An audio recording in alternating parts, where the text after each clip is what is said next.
pengadilan itu kasus penyalahgunaan uang negara melalui Yayasan Super Semar, yang kemudian putusannya mewajibkan mengembalikan uang total sekitar 4,4 triliun. Ya, itu juga apa namanya satu putusan yang apa ya, rancu atau tidak dasar yang kuat, karena gimana dana sudah diserahkan kepada yayasan kok dianggap itu dana milik negara, dan milik negara yang mana orang itu nggak ada dari APBN itu dana masuk ke yayasan. Jadi negara yang mana yang diartikan di situ, itu kan memang putusan politik lebih daripada putusan hukum. Tapi ini kan keputusan yang sudah berkekuatan hukum tetap, Mas Tommy. Bahkan kemudian sudah ada list daftar aset yang harus disita. Sekarang coba tanyakan kepada kejaksaan gimana proses berikutnya.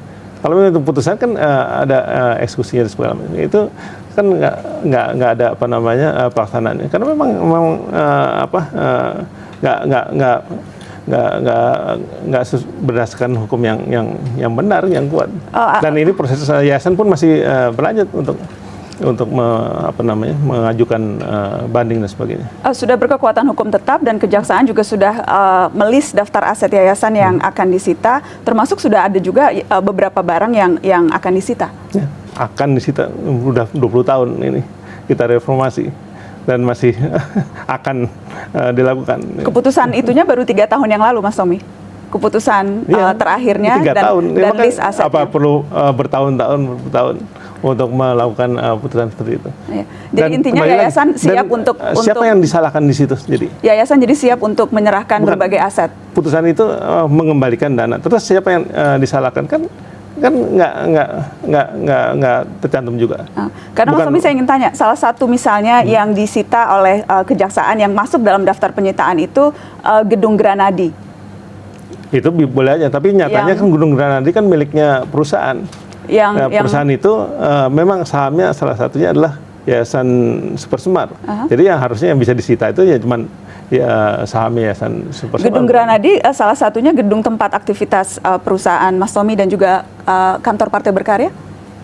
Partai Berkarya enggak. Tidak di situ. Jadi hanya di Antasari kantor kami. Dan kalau usaha kami memang karena memang selama ini kosong, kami menyewa di situ. Tapi sekarang juga dalam waktu yang tidak terlalu lama kami akan pindah ke gedung baru.